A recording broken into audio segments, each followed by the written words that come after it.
Hi guys! So ngayong araw nga na to guys, samahan nyo ako, magluluto nga ako ng kamuting kahoy. Binigyan nga pala kami ng kamuting kahoy guys. Ayan, lulutuin ko nga. Tamang-tama nga to guys, at matagal-tagal na rin kaming hindi nakakain ng kamuting kahoy. Binabalatan ko na nga ito guys, at para maisalang na nga. Ayan, babalatan ko na siya guys.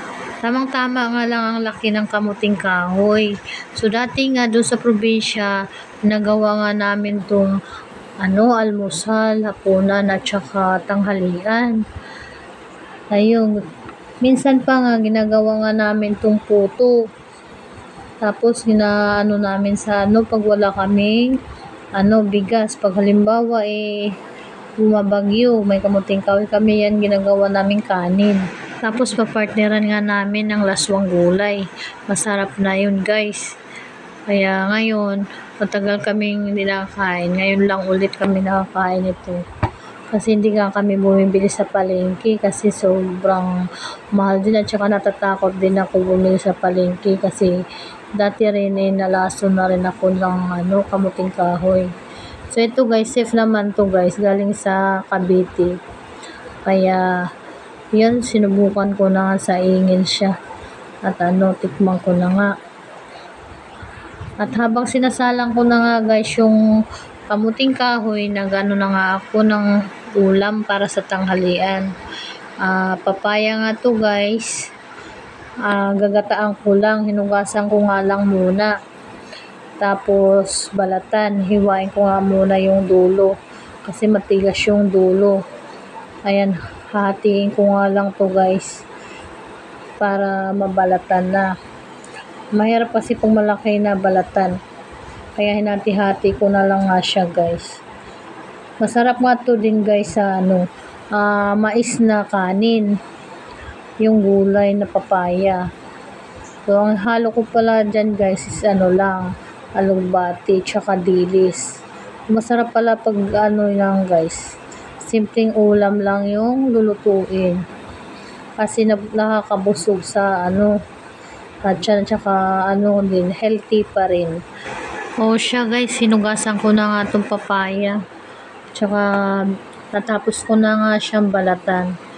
Hihiwain ko lang to guys, kaso lang ang gagamitin ko peeler para manipis naman yung hiwa niya.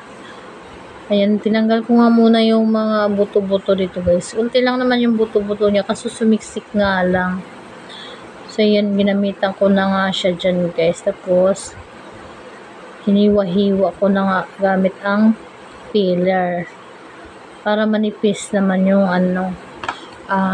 pagka hiwa-hiwa.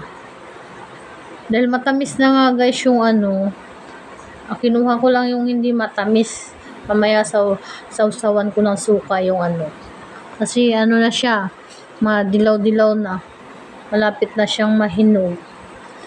Ayan guys, ganyan ko nga lang siya guys ng peeler.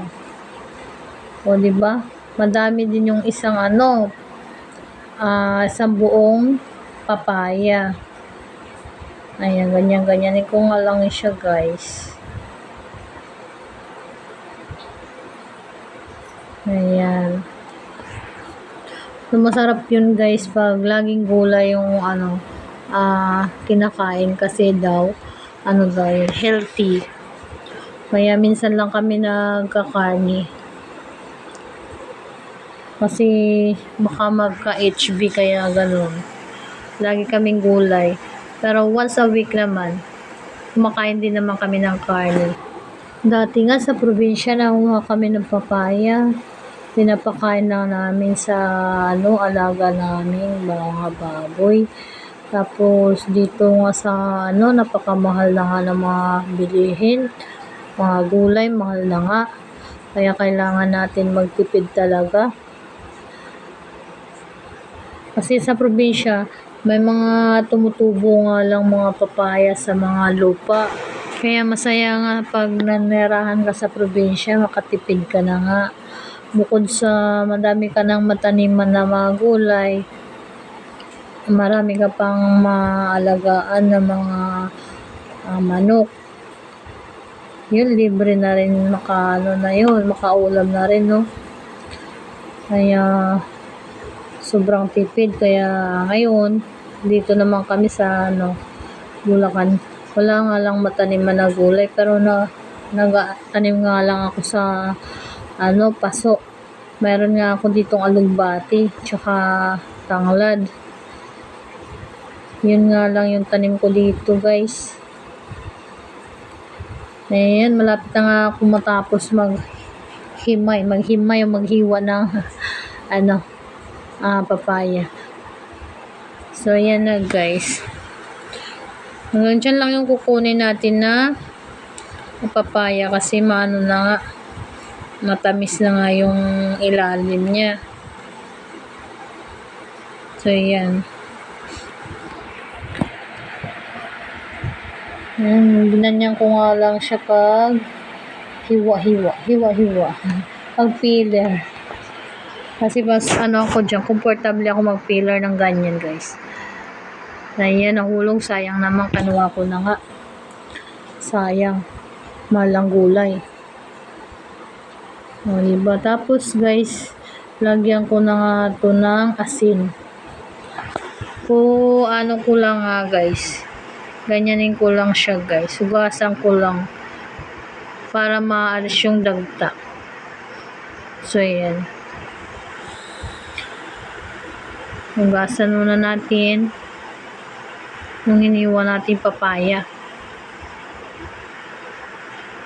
Ayan, inayos ko nga paghugas dyan, guys, yung papaya para maalis nga yung natin, yung dagta. Kailangan anuhin mo ng maigi. Ayan, alisin yung tubig. Ayan. Sinimot-simot ko na nga to, guys, at sayang naman. At ito na nga, natapos ko na nga hugasan yung ating papaya. Sinunod ko na nga maghiwa ng sibuyas at bawang. Ginayat-gayat ko nga lang yung sibuyas dyan, guys. At naghiwa na rin ako ng sili.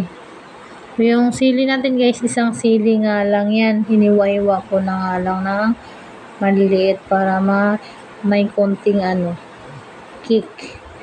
O, diba? O, ayan na, guys. Hiwa muna ako ng nga ito? So, yan na nga, guys. Sa wakas, natapos na rin natin maghiwa ng mga sangkap o mga lamas. Ayan, pinainit ko na nga yung kawali, guys, at lulutuin na nga natin yung papaya. Piprituhin nga muna natin yung ating dilis para isahog nga natin sa ating papaya. Ayan, guys, mainit na nga, nilagay ko na nga sa kawali yung ating dilis. Na nga yan, guys, 2 balot na nga lang muna yung aking prinito. Ayan, saglit lang naman tumaluto, guys. Ayan, para masarap siya pag ganituhin prito muna bago ihalo sa gulay. Ayan, kainan lang natin yung apoy niya, guys. Tapos, okay na to. Hanguin na natin. So, ayan. Hindi ko na nga dito na nga rin ako naggisa ng sibuyas, bawang. At saka sinunod ko na yung luya natin. Ayan. Halo-haluin nga lang to natin, guys.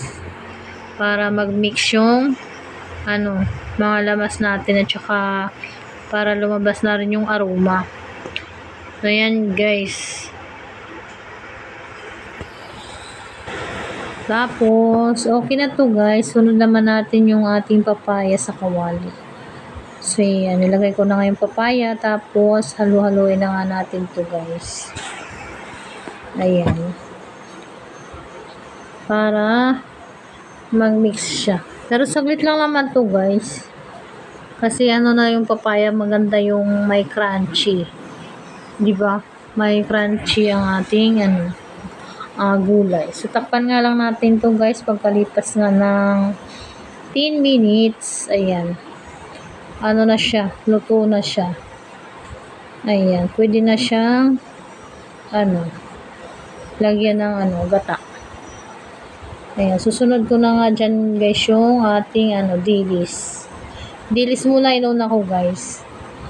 Ayan, para maanuhan natin pag sinama natin yung ating gata.